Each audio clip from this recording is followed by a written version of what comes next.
And foot!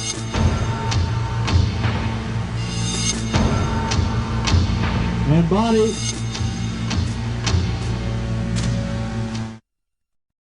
Jim actually wanted to up the scale. We made the models and the sets, the whole environment, half again as big as the first time. The HK stood about 4 feet tall. The set was about 50 feet wide, 30 feet deep, with a sort of forced perspective at the horizon. Explosion! Pictures up!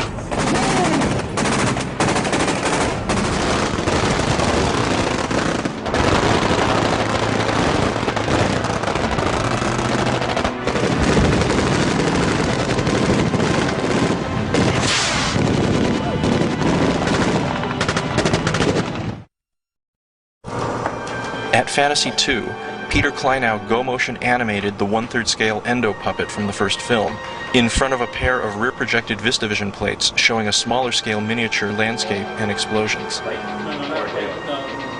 2 different versions of these puppet shots were then rear-projected side by side behind a pair of full-scale Stan Winston endo puppets, which were shot handheld with smoke and spotlights. Finally, animated lasers were optically added to complete the shot. Arnold walks into the bar wearing the loudest pair of purple Hawaiian print board shorts that he can. And everybody in the bar is supposed to keep a straight face. But it actually worked okay because they all looked down in surprise. And what he was trying to go for was the effect that they're all reacting to his enormous crank, I guess. Trying to keep his own mythology alive. So obviously he's framed from the waist up. And so now that you've got the image of Arnold walking through the bar with these purple, Hawaiian print board shorts on, you'll never see the scene the same way. And I think he was wearing a pair of brown Basswegians as well. Stan Winston built a pop-open kind of flower effect that had a mylar interior. And only when you see the wounds disappearing and healing are they CG effects. When they're appearing, they're actually a physical gag done on the set. It was basically a rubber shirt that was spring-loaded from the inside and triggered by a remote control by radio. It was actually a pretty seamless blend, I think. I mean, I certainly know where the differences are, but I think that in the flow and the cutting of the film, it's a pretty seamless blend of physical prosthetic gags with CG gags.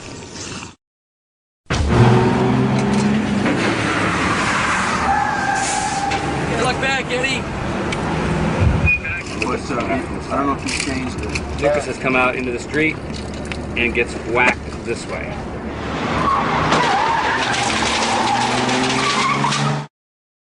I mean, like, if I get into trouble... Help, I measured over to the guide cable. Okay, here we go. All cameras, all cameras.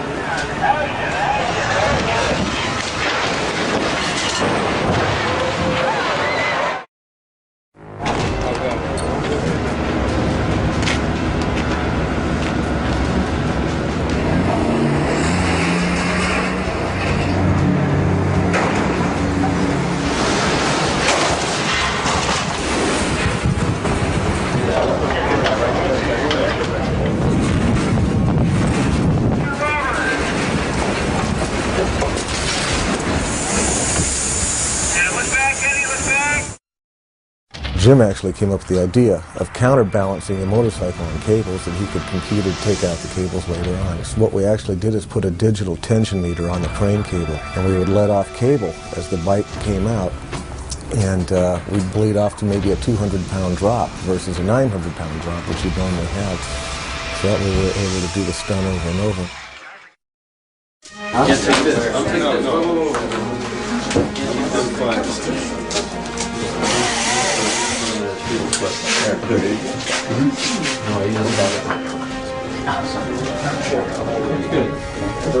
They're gonna let go of the no hurt. Yeah, here we go. And action. Beside you. Boom. Good. Familiar? Yeah. My face didn't age at all. Not at all. Too much emotion. Yeah, exactly. What's going on here? Just a minute early. Yeah, exactly. Early part of the shoot. It was before my method acting seminar. Go and snake. Black. Cut. I swear I will not kill anyone. Action. Action. Reload. Exactly. This is done. Fire in a hole. Here we go. And action. Richard. Craig. And cut. Ready? Call it. There.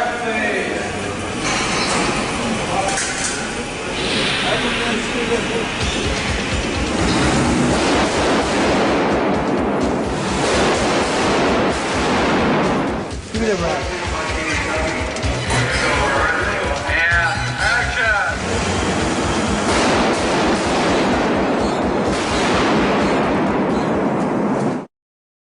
Rear projection is a very old-fashioned technique, and a lot of people don't use it anymore, but we used it on Terminator 2, and it gives you a great deal of control and safety with the actors, and you can do some pretty outrageous stuff that you couldn't really do. I mean, you couldn't put an actor up on top of a moving car on a soundstage, in a night scene especially, where you can get away with more visually with rear projection. It just gives you a lot more control. So I would definitely prefer rear projection versus, say, blue screen composite, because I can manipulate the elements, through the lens. So this is, you see, there's a mirror image, there's a camera here, there's a camera here. There's you here, the mirror there.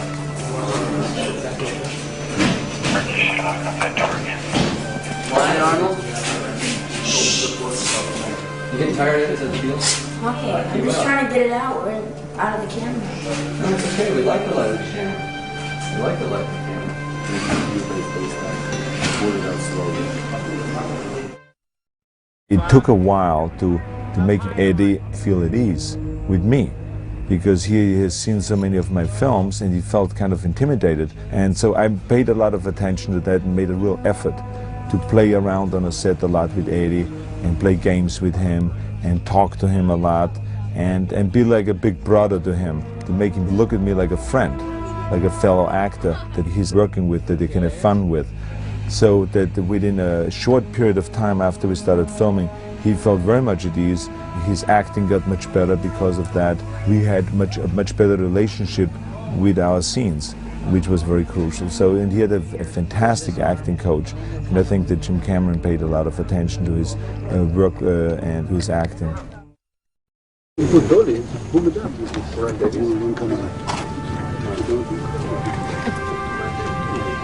It sounds a little tighter. I think it sounds asleep.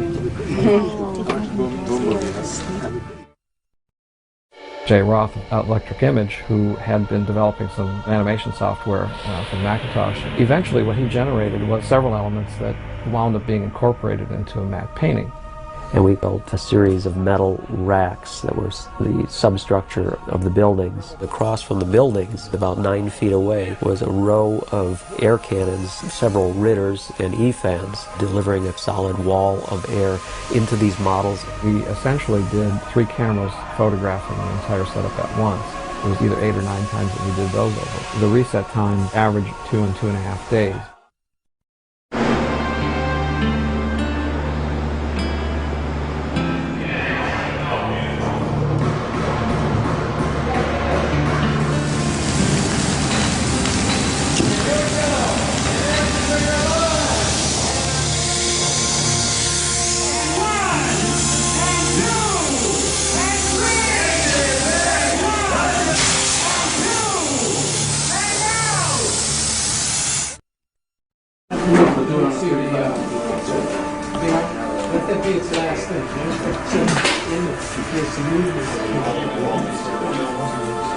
Let's roll, please. Direction rolling. And action. Rip! Flip. And rotate and open. Now listen to me carefully.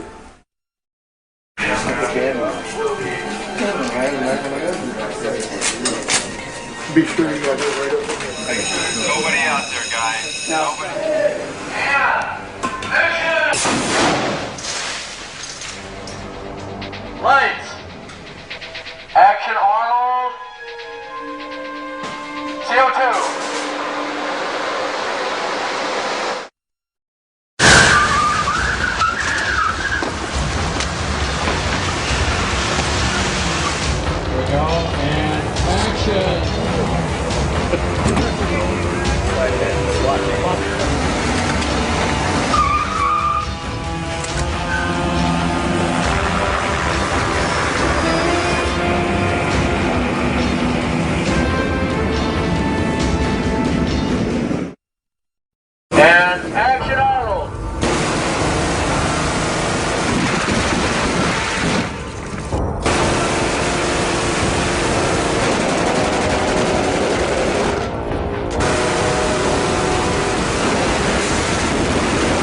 Michael Haney, give me a report. Are the stuntmen all right? Action!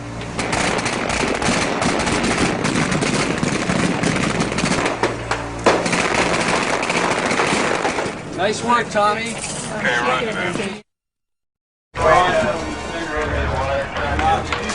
Take that out of the engine. Put anything on work.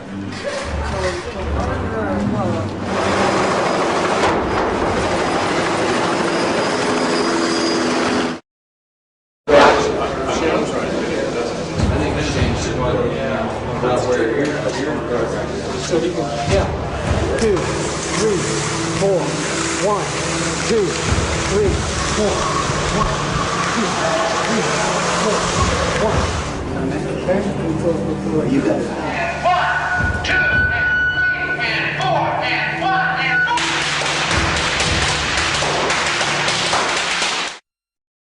Guys, clear fast. Off the guard. And go, Joel. All the eyeballs. Action.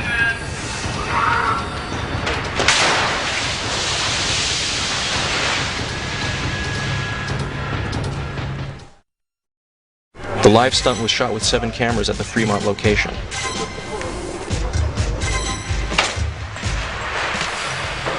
The main camera was locked off to get separate plates of the bike jump and the helicopter flyby. These two elements were optically composited together by Pacific Tidal, who also optically removed the stunt cable to complete the shot.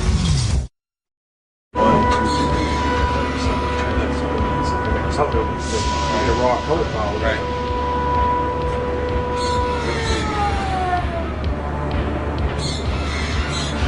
That is 0 right there. Good. Can you hold that for 2 seconds? Alright.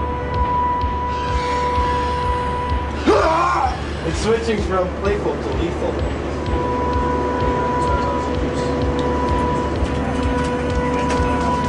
Let's do a happy face.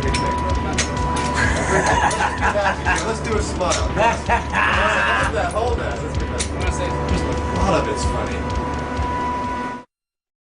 It felt great. There was plenty of clearance. We had about 3.5 feet on each blade tip, and everything just worked out just the way it was supposed to. Just the way we talked about it, rehearsed it, and just no problems at all. It was a lot of fun. That's it, another one of Jim's deals here. We're at our limit, strikes again. They'll be out by Christmas time for all your kids. Tossing on here. It was a quarter-scale miniature, which made it 18 feet long. The set was 70 feet long. The asphalt area into the miniature factory buildings was 20 feet wide.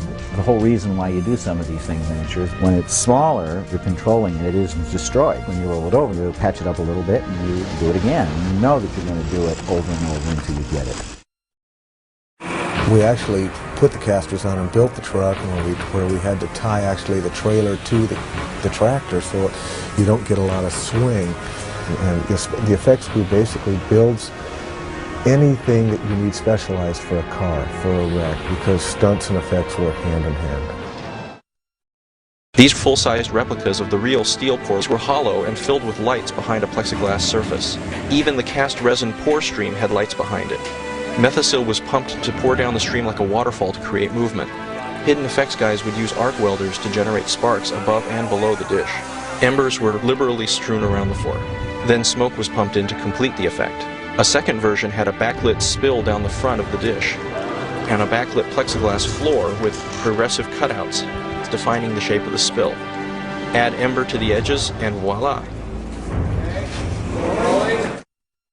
He went through tons of different things trying to find something that wouldn't settle out. The one that seemed to work out the best was a thin layer of oil and powdered sugar, as thin as we could possibly get it, over about 3.5 feet of water in the deepest part. So what makes it white?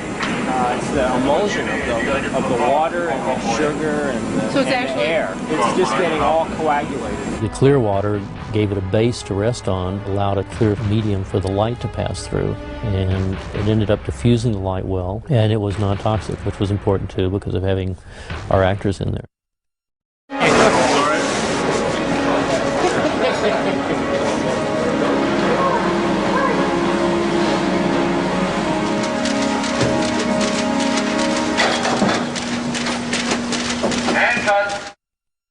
Some of the people from the mill that have come up from a distance, they thought the ladle was real. They thought it was one of ours. This is as realistic as you can get and not actually have hot metal. It looks very real.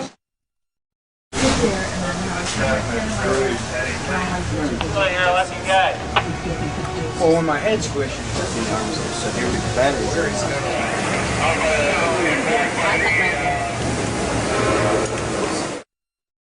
We call this Cleve Man.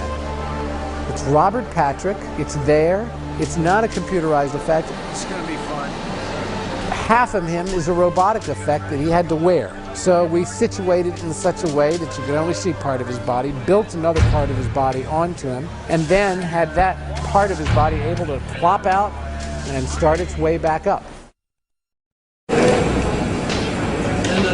me see you and Leslie look at from this side. Just come partway down the railing.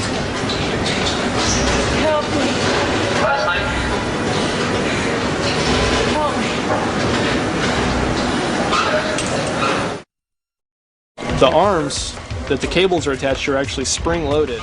So when these cables are yanked out quickly, they release the springs, which flop the sides of the flower open.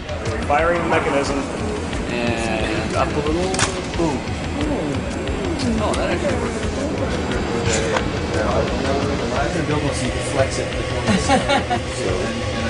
He's got one less coat. I always feel when I'm dealing with actors, if I'm asking them to do something, I want to know what it feels like to do it. I want to have already done it or something like it. If I'm asking them to do something stupid or it doesn't feel right, I don't think you can just stand back in the distance and just say do that. I have to kind of get in. And often when I'm blocking out an action sequence, I'll go in and I'll do some of the fight moves myself and I'll feel what it's like. So then I pass that on to the actors and we try to keep the set as safe as possible. Do it again. We call this Pretzel Man because when he was designed, he looked like a pretzel. He started off in a position that is semi there, that couldn't possibly be a guy in a makeup or a guy in a suit, and then he is literally splatted apart and he's all over the place, and it's all done with